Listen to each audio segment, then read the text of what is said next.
Jesús vio a un hombre llamado Mateo, sentado a la mesa, recaudador de impuestos. Jesús le dijo, sígueme. Le dijo Mateo, se levantó y lo siguió. Mientras Jesús estaba comiendo en casa de Mateo, muchos recaudadores de impuestos y pecadores llegaron y comieron con él y sus discípulos. Cuando los fariseos vieron esto, les preguntaron a sus discípulos, ¿por qué come su maestro con recaudadores de impuestos y con pecadores? Al oír esto, Jesús les contestó, no son los sanos los que necesitan médico, sino los enfermos. Pero vayan y aprendan lo que significa, lo que pido de ustedes es misericordia y no sacrificios, porque no he venido a llamar a justos, sino a pecadores. Y lo que seguimos encontrando día tras día es que hay muchas maneras de cómo una persona puede evangelizarle a alguien, pero si vemos lo que Jesús hace algo totalmente contracultural. Y porque hace cosas contraculturales, Jesús hace cosas sobrenaturales. Y haciendo ese tipo de cosas nos llama a gente pecadora como tú y como yo. Si tú te pones y piensas y reflexionas, ¿dónde estaba tu vida antes? Yo, por ejemplo, en California, los pandilleros somos los más descarados de todos. ¿Por qué? Porque a los hispanos les damos mal nombre. Y entonces yo era de los pecadores de los cuales la gente, cuando iban en bicicleta los testigos de Jehová, iban en bicicleta los mormones, ellos no se paraban conmigo. Oh, no, conmigo no. No, porque veían el todo pelón, la ceja rajada. Entonces, éramos vistos de esa manera. Pero Jesús, en su gran gracia y misericordia, la expresa para con nosotros. Si tú reflexionas dónde estabas tú antes y cómo Jesús impactó tu vida, tú te darías cuenta de que Jesús es amigo de pecadores. Jesús ama al pecador. Jesús te ama tanto que Dios ha dado a su Hijo unigénito para que tú seas salvo. Tienes opción. Ahora, si estamos hablando del evangelismo, tenemos que ver cómo Jesús hizo esto del evangelismo. Y bueno, la pregunta es, ¿a quién le debería hablar? Viendo lo que hizo Jesús en el versículo 9, al irse de allí Jesús vio a un hombre llamado Mateo, sentado a la mesa de recaudación de impuestos. Sígueme, le dijo. Mateo se levantó y lo siguió.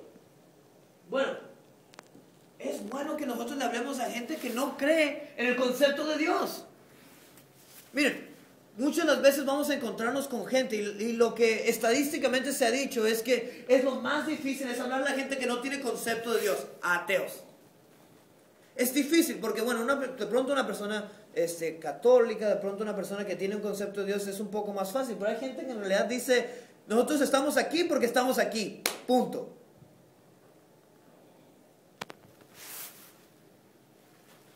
Miembros de otras religiones.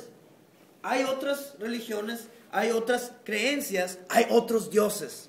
Es una realidad que existe. Y nosotros como cristianos tenemos que estar siempre conscientes de que estamos rodeados de este tipo de gente. En mi trabajo, por ejemplo, en la ciudad de Bellevue, donde tenemos nuestras reuniones de grupos de jóvenes, a 2 millas tenemos el templo mormón, tenemos al templo musulmán, tenemos a los testigos de Jehová, tenemos adventistas, tenemos de todo. Y en donde yo trabajo tenemos de muchas creencias. Y es muy importante que nosotros estemos bien centrados en quién creemos para poderles hablar a ellos acerca de nuestro Señor Jesucristo. A nuestras amistades. Muchas de las veces podemos ser muy buenos para exaltar a nuestro Señor aquí. Pero es muy importante que nosotros, incluyendo nuestras amistades, podamos ser libres de manera que podamos compartirles a ellos. Familiares. Miren, muchos de ustedes de pronto están aquí y están alabando y exaltando el nombre del Señor. Mi pregunta sería para ustedes es esta. ¿Sus familiares conocen de Cristo? ¿Saben sus familiares que usted está aquí? ¿Les ha proclamado la palabra a ellos? ¿Ellos conocen de Dios? Y la idea siempre sería que los familiares en realidad serían tu primer campo misionero. Tu primer campo misionero tiene que ser tu hogar. Porque en realidad eso es algo que nuestra líder aquí ha siempre enfatizado. El llamado siempre es para la familia. En el libro de Hechos siempre fue: acepta a Cristo Jesús y tú y tu familia serán ¿qué? Salvos. Tú no sabes si la bendición va a llegar por ti a tu familia. Yo recuerdo que yo llegué aquí a Estados Unidos, mi mamá estaba aquí, estábamos todos y mi tía nos hablaba de la palabra. Que mira, que vamos, que mira, que el otro. Y por ahí empezó a llegar la palabra y por ahí mi mamá empezó a ir. Dios usó a mi tía para que llegáramos a una iglesia. Dios, y tú tienes que considerar que para Dios no es nada imposible. Puede ser que tú seas el indicado para llevarle esa palabra a tus amigos, a tus familiares, en realidad a los que puedas. Miren, no hoy, en esta noche yo estaba, en esta tarde de venir, estaba texteando y estaba hablando con una dama de California. De California. ¿Cómo consiguió mi número? No sé. ¿Cómo estás? No sé, bien, tú, chido. Y esos textos que tú sabes a qué me refiero, la verdad no vas a responder, ¿verdad? Te textean, te vibra y tú estás así como que, ok, X. Y yo empecé a platicar y yo no sé por qué el Espíritu me dijo, dile que ocupa a Cristo. Pero fue en una manera como nosotros en México, de carrilla, de broma. Oh, tú ocupas a Cristo. Bueno, la respuesta de ella fue lo que me confirmó que Dios en realidad estaba trabajando con ella. Porque ella me dijo, no, sabes que ya es muy tarde para mí. Oh, pausa. ¿Cómo que ya es muy tarde? Y empezamos a textear, empezamos a hablar y empezamos a decir, no es muy tarde para ti. Y empezamos a decirle de las grandes cosas de nuestro Señor. Interesante como inclusive el texto, el Facebook y todo esto puede ser usado para proclamar las grandezas de nuestro Dios. Es posible que Dios use cualquier cosa para que tú le puedas hablar a una persona. Y tú puedes pensar en este momento, ¿quién de los que tú conoces necesita escuchar de la palabra de Dios? Bueno, aquí hay tres cosas. Primeramente, antes de que tú vayas a hablarle a alguien, por favor, está bien centrado en lo que tú crees. ¿Quién es tu Dios, damas y caballeros? Cristo Jesús es Dios. Fue Dios, agregó humanidad a su divinidad. Fue Dios, fue hombre. Vino, vivió aquí en la tierra, no tuvo pecado, murió en la cruz, perdonó nuestros pecados. Murió 3 días, resucitó al tercero. En testigo de 500 personas, ascendió a los cielos. Y Cristo Jesús es Dios. ¿Lo crees? ¿Crees que la palabra es inspirada por el Espíritu Santo, por Dios, acerca de Dios? ¿Que de Génesis a Apocalipsis habla de Jesucristo? ¿Pudieras tú sentarte con alguien y decirle, ¿sabes qué? Cristo te ama. Y estar seguro en eso. Bueno, tú dirías, ¿y cómo hago eso? Bueno, para empezar yo diría, hay que hablarle normalmente. Miren, yo me he dado cuenta de muchas de las cosas que hay y el problema en el contexto hispano siempre ha sido, tenemos 2 lenguajes.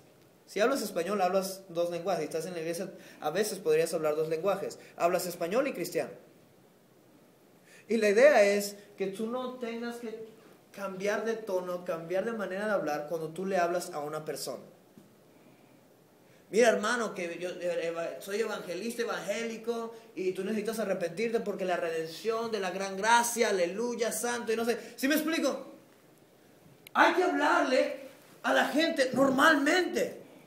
Mira, relájate. Yo una vez alguien me dijo, yo estaba platicando con alguien y en mi trabajo, somos una organización cristiana, y me dijo, oye, ¿le predicaste? Yo no vas a hablar con él como por 5 minutos. ¿Le hablaste de Cristo? No, o sea, apenas lo estoy conociendo, estoy entrando en relación, lo estoy empezando a saludar, quiero saber su nombre, su situación. Tengo que relajarme y tienen que relajarse, tienen que saber algo. Dios es el que da las oportunidades, no tú. Que Dios se encarga de usar las circunstancias para que tú puedas hablar en el momento adecuado. Habla normalmente, calmado, tranquilo, con amor. Diferentes ambientes. Si tú estás viendo y seguimos aquí, porque esto va en conexión con esto. Por ejemplo, si vamos a lo que estamos viendo en el pasado, last slide. Si vamos al último slide, estamos viendo que mientras Jesús estaba comiendo en casa de Mateo, muchos recaudadores de impuestos y pecadores llegaron y comieron con él y sus discípulos. Go back, please.